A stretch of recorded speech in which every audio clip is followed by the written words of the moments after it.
Hey, everybody. It is an amazing Tuesday night. Why? Because we got y'all in the building with us. You have the admins of Breaking Free. We're really excited to chat with you guys on Tell the Truth Tuesday here.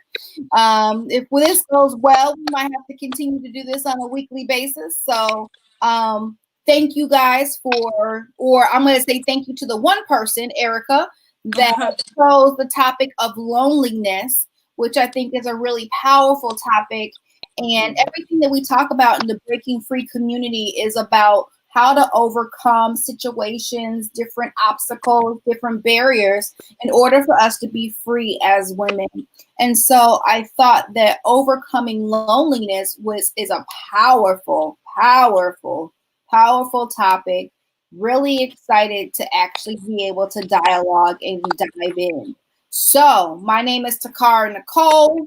For those of you who may be newer to the group, welcome. For those of you who have been around, you guys know who I am. So, I am the one and only identity coach coming at you from the Windy City, excited about what God has allowed for me to do. And that is to work on purpose, for purpose, shifting women from their now to their next, coming beside them and helping them unlock who they've been called to be even the more. So I'm excited about this journey that we're on together. Just because I am a coach doesn't mean that I know everything. Just because I am a coach doesn't mean that I have my own barriers that I overcome. So I really want to make sure to stress that because a lot of times people think coaches are perfect and we're not. Okay? Yes, no, we're human too. So Isha, give the people a little bit about who you are. Well, my name is Aisha Donaldson. I am from Mississippi. I met Takara in Chicago, where I was one of her co-hosts on the Vault Talks Women Share radio show. And I'm just aspiring to be what Takara is doing. Like, I love what No. Takara is doing. So the whole life coaching thing, I'm just here for support and to help and to pour out into people. And just so we can all be better versions of ourselves. Absolutely. And that's what this journey of sisterhood is all about, being our best selves and to be able to help one another along the way. It's so important. It's so key. And a lot of times it's not happening. So the fact that we have such a community of women and we're continuously building this community, I want to be very intentional on what we're doing within the community. And that is just making sure that women are participating with the group discussions, with the posts that we drop in the group, because at the end of the day, the biggest goal for us is to what? Break free. So let's dive in. So when we think of loneliness, there's a couple of different things that we can think of. I was doing a little bit of research before the chat, and one of the things that I want to talk about real quick is that loneliness is something that needs to be identified. Mm-hmm. Mm-hmm. It is something that needs to be uncovered so we know how to deal with it. As Right. women, there's a lot of times when we cover up what we go through, we mask it because we're ashamed of what the next person's going to think about us. So, in Mm-hmm. order to really be transparent with ourselves, we first have to be able to identify and be very vulnerable at the fact that there is something that's going on with us. Um, Right. so with loneliness, it's one of those things that it can come from several different elements. Um, for instance, I was an only child growing up, so there was many times when I was lonely because I was an only child, and so Mm-hmm. I wasn't able to identify that when I was a child. But as I grew up as an adult, I understood that there was times where I felt lonely, and that I did the work to kind of figure it out where that came from. Well, my childhood had a little bit of something to do with that because I grew up as an only child, so there was many times where I was alone. Mm-hmm. Um, Loneliness can come from relocating to a new city and not knowing anybody. Loneliness can come from being an empty nester. Loneliness can be you can have everybody around you and still be lonely. Let's talk about that. Right. Right. Right. So It's in. I know everybody's heard this part, but there's a difference between being alone and being lonely. good. And I think that loneliness is that feeling of emptiness. It's like you need to fill a void in a excuse me, in a sense. So yeah, just searching for whatever needs to be filled to fill that void. whether it is a companion or you're missing a relationship with someone, or you just need, mostly we need that human connection. Yes. And that's where that loneliness comes from. So oftentimes, we try to fill that void with different things. Right. Whether it be drinking, smoking, whatever, That's we good. all try to self-medicate in some sense to fill that void. But the main thing is to, like you said, identify what it is and where it comes from, Right. and therefore we can move forward in order to heal that. Because that whole, you can't fit a circle in a square, it just won't fit. So you can't fill the void of, I didn't have my father growing up with alcohol. It just doesn't add up. And that's good. So, mm-hmm. That's good. That right there is powerful in itself, because you said something. We try to fill a void, the same way that we try to fill a void when it comes to loneliness. That's also a way to overcome it, but in a healthy way. Right. So, going to a cafe instead of sitting in your house and drinking coffee, being in a different environment around other people besides being alone. Going to networking events if you're an entrepreneur and you're dealing with loneliness.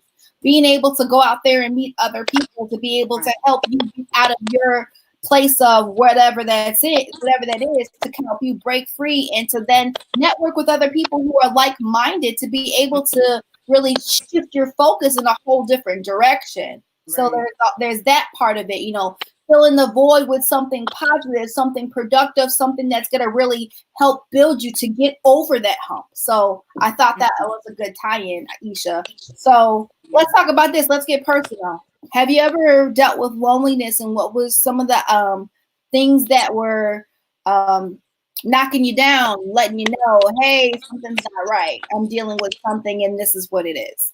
Oh, like when you detach from all the things that you enjoy doing. And you can kind of relate loneliness to depression, because it will pull you down in that hole if you let it. Yeah. But yeah, just not feeling like doing what it is that you like to do, not feeling like talking to, the few people that it is that you have a connection with, that you feel that you have a connection with.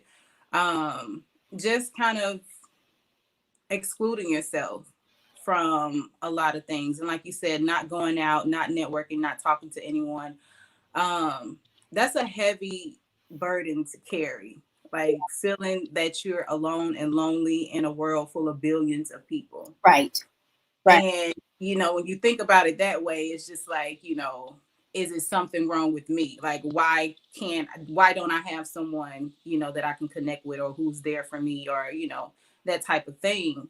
But what I've come to realize is that you have to love yourself out of that hole. That's good.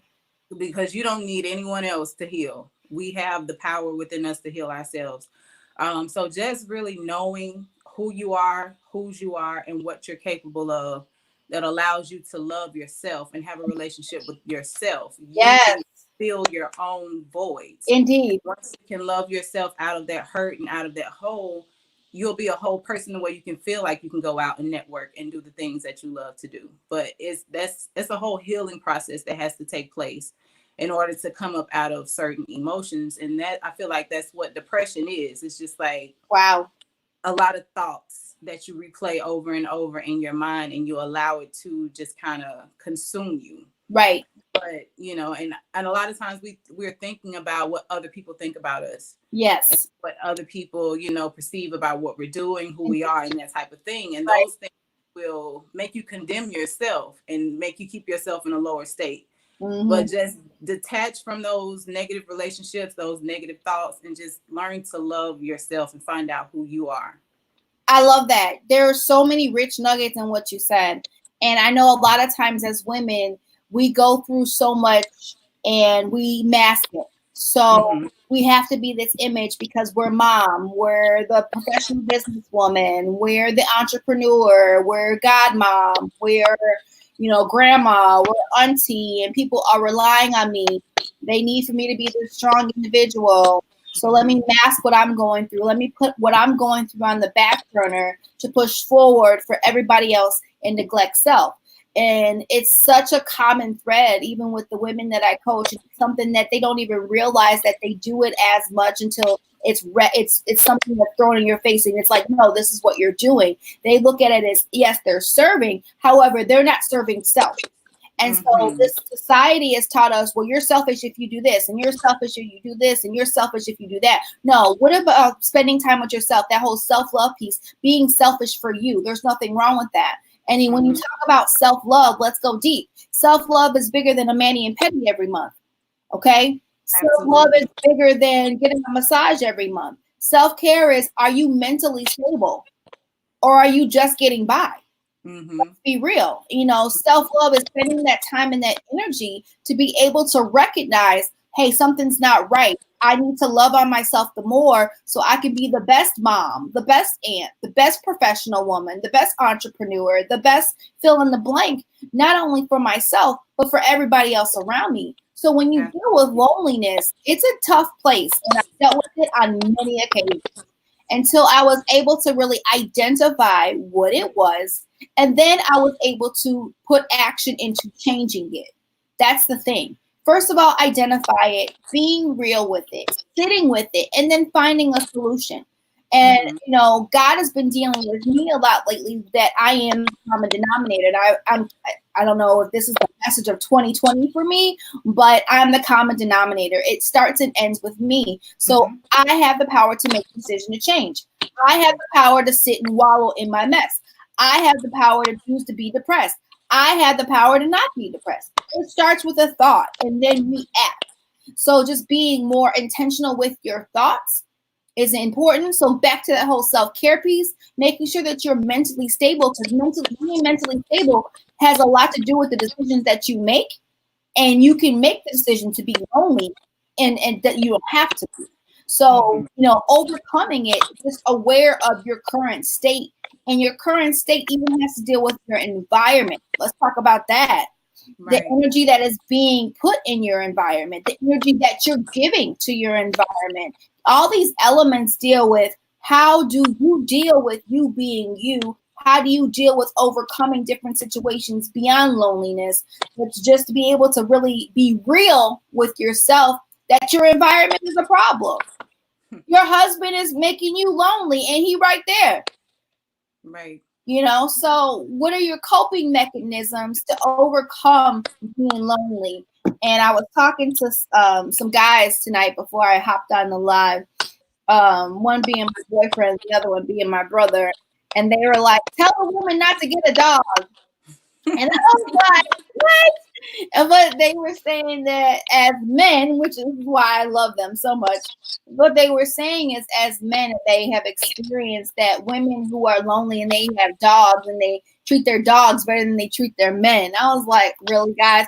But if you really think about it, sometimes that is the case. So, I thought it was funny from a male's perspective. They were like, tell them not to get a dog. I mean, they were shouting it. It was so funny to me. I'm like, oh my God, thankful you guys are not on this panel discussion tonight. But I understand what they're saying, just to find something that helps you to get over that place. And that something could be a life coach, that something can be a therapist, that something can be a friend.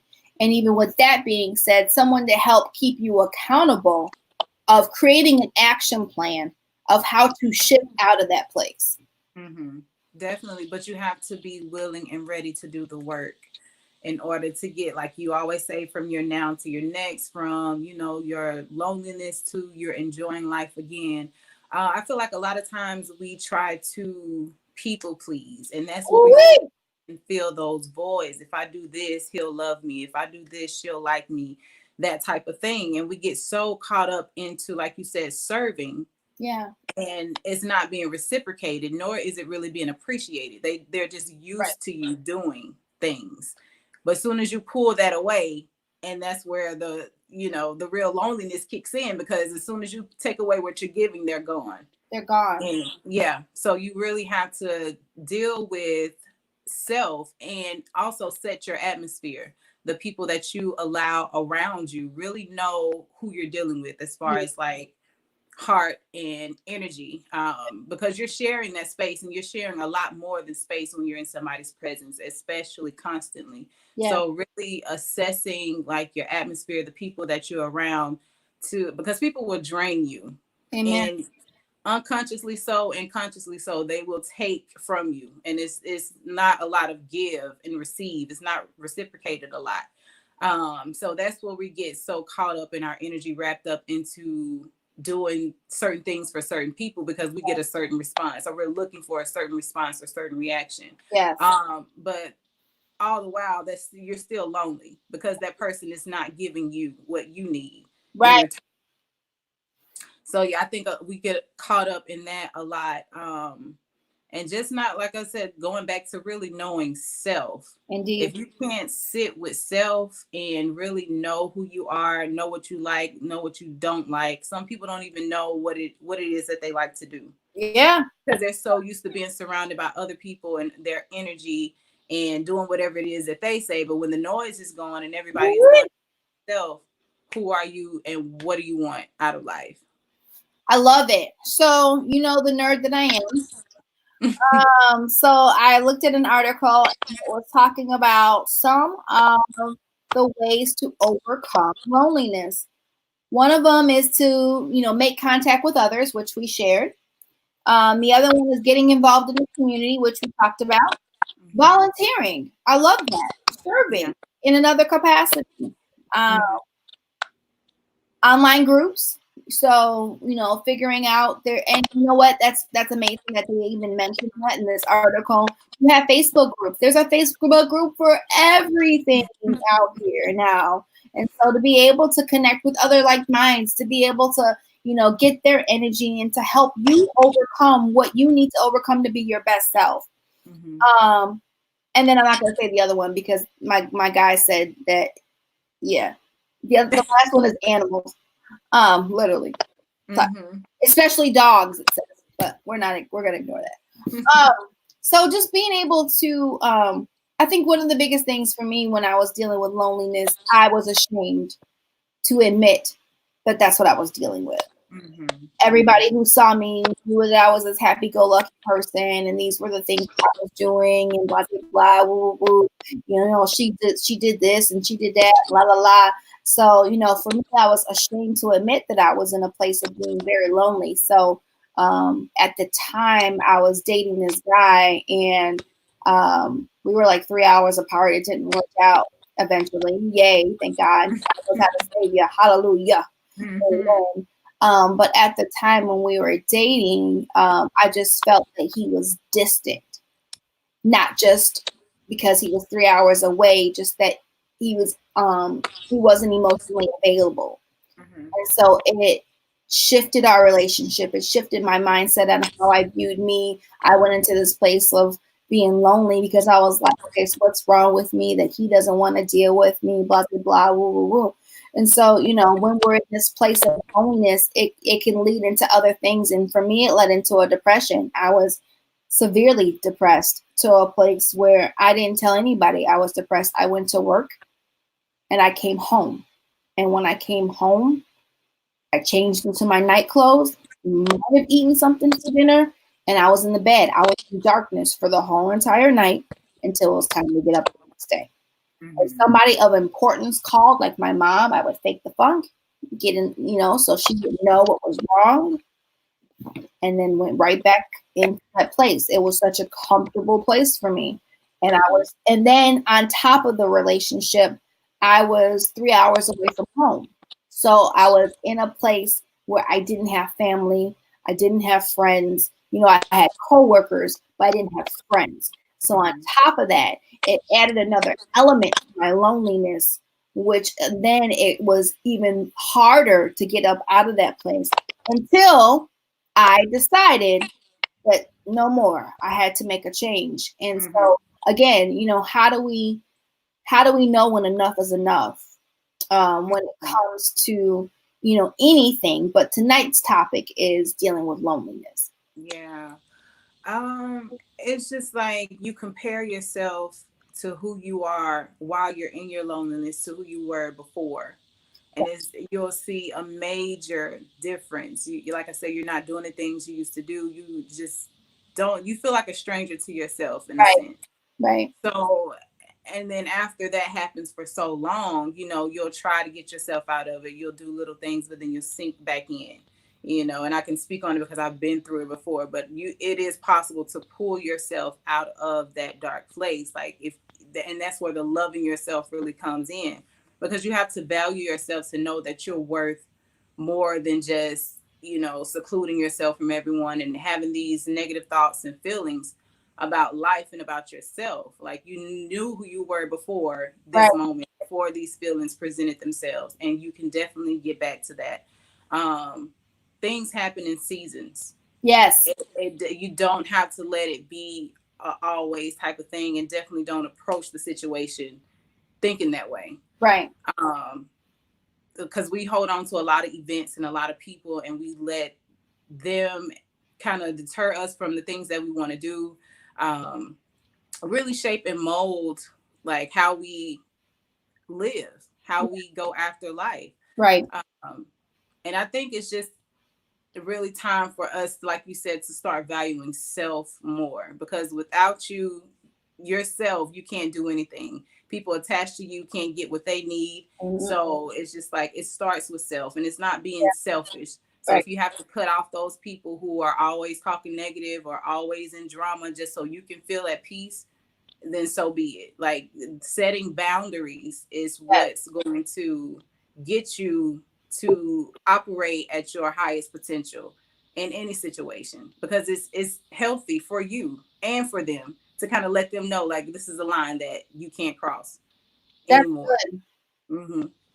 So, I mean, even, you just created another live for us, and we can talk about that maybe next Tuesday. How to set healthy boundaries for yourself. Right. Because, some of these things that we're talking about indeed aren't taught. The thing that teaches them is either you get discussions like this, or you have life that teaches you these things. Mm-hmm. And so to be able to understand that it's okay to go through, it's another thing to stay there. Yeah. It's okay to go through this place, but staying there isn't an option. And so really understanding the boundaries that you have to create to even say to yourself, to be strong enough to create a healthy boundary. Like, nope, I'm not. I promised myself that I wouldn't go to a state of depression anymore, because I know the triggers of what it takes to get me to this place, because I'm familiar with it. So I'm not going to let it go. Oh, I'm not going to cross it anymore. This is where it stops. And so, just being aware of self, I think, is one of the biggest things that we can talk about to avoid some situations of like being loneliness and being depressed. Because me and depressed, we were married to each other until I divorced him. And so for real. And I would be depressed in times. And when I say nobody knew, I mean nobody knew. I had that mask down to a T, to where it was so hard to rip it off. You hear me? That's another thing that we have to stop doing, is masking abuse from other people. Like, we take on that like we did something wrong. Right.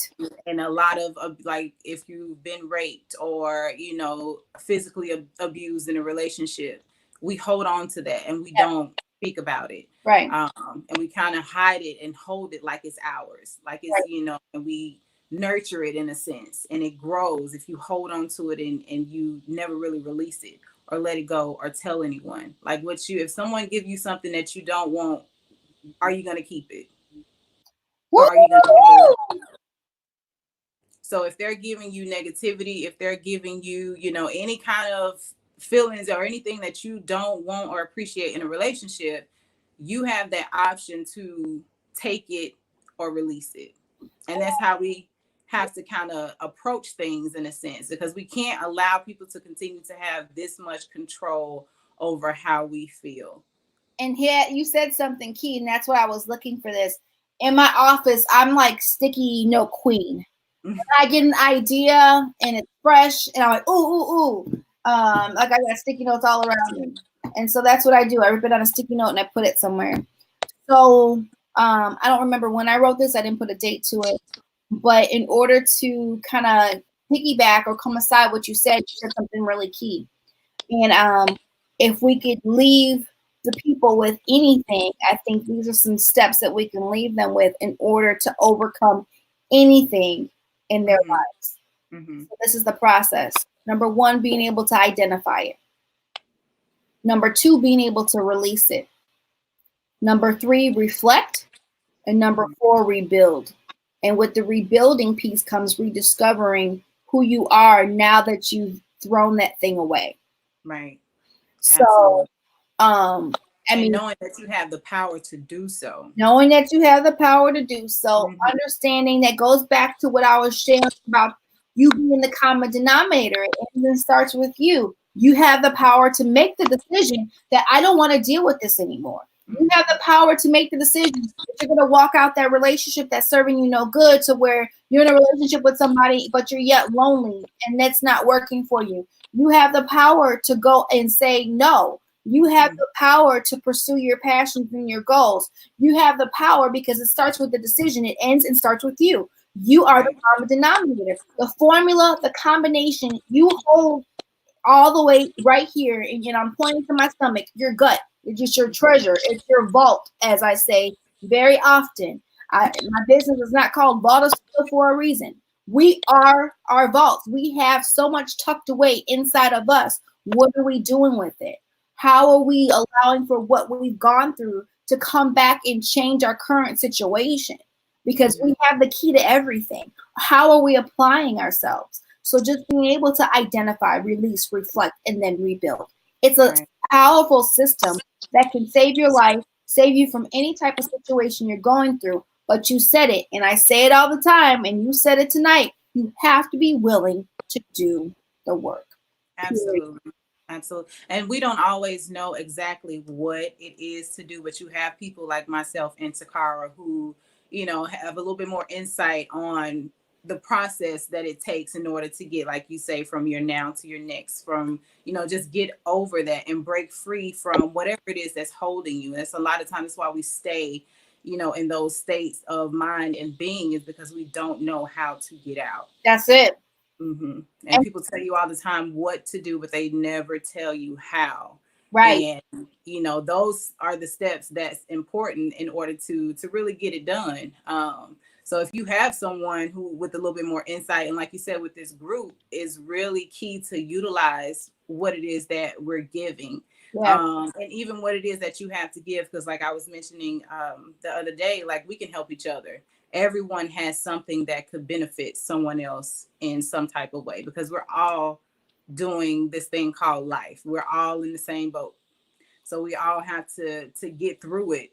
And why not help each other get through what it is that, because we all come against loneliness and depression and, death and loss and all of that. So why not help each other, get through those things? Indeed. And I mean, it's powerful just to be able to understand.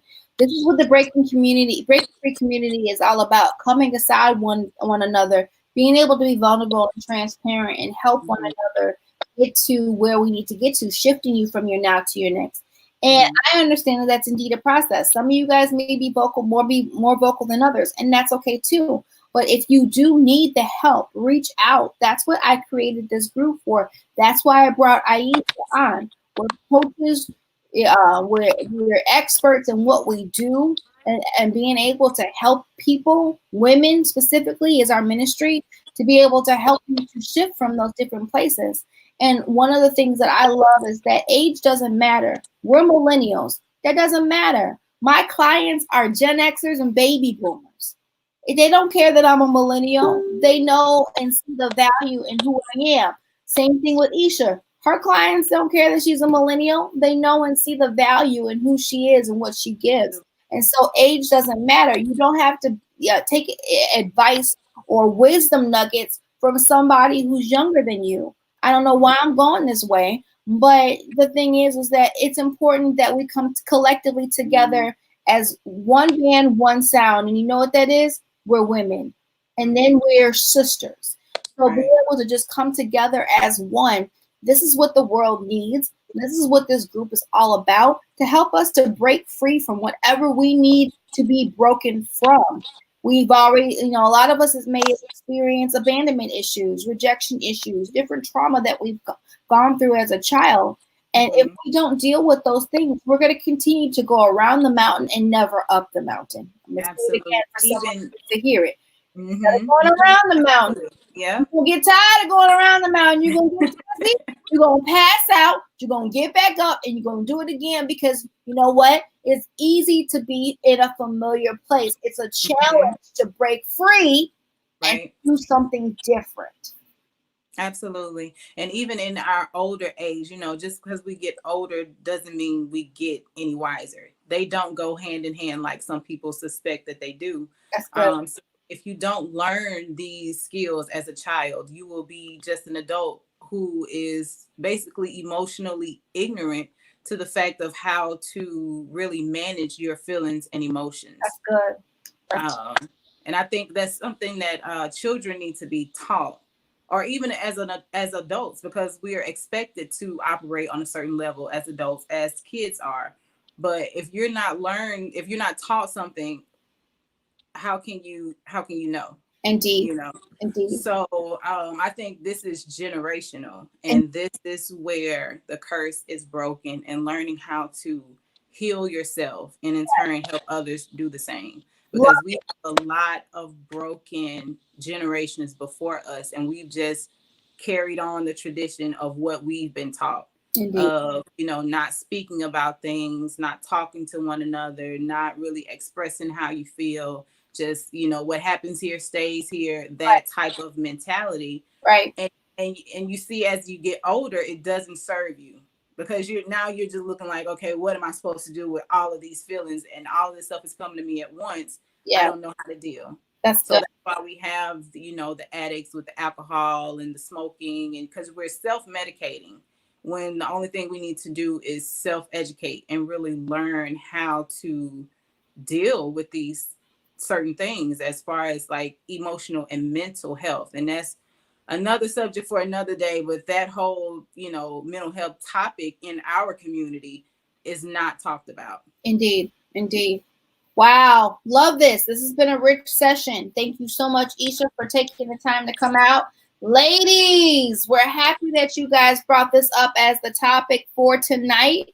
Stay tuned, as we're going to have more of these different discussions. But the only way that we can have these powerful discussions is, yes, for you guys to share with us what you desire to see happen in this group.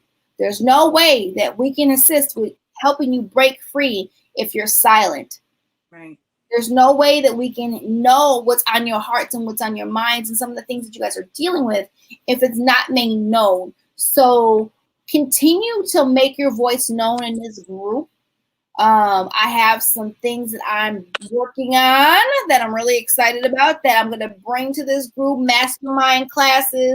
Isha and I are going to be doing some group coaching sections together to help you guys, but we have to know what to do, and we can't know what to do if you guys are silent. So, Isha, thank you for your time. Ladies, thank you for your time. Great topic, and stay tuned for whatever else that Isha and I will be bringing to the Breaking Free community. For those of you who are viewing me on my YouTube channel, Simply Takara, thank you so much. Hit the subscribe button below and make sure that you share this with your friends as well. So it's been an evening, night, morning, whenever you're catching this, but we know that you've been blessed, and continue to stay tuned. Thank you so much. Good night. Bye-bye.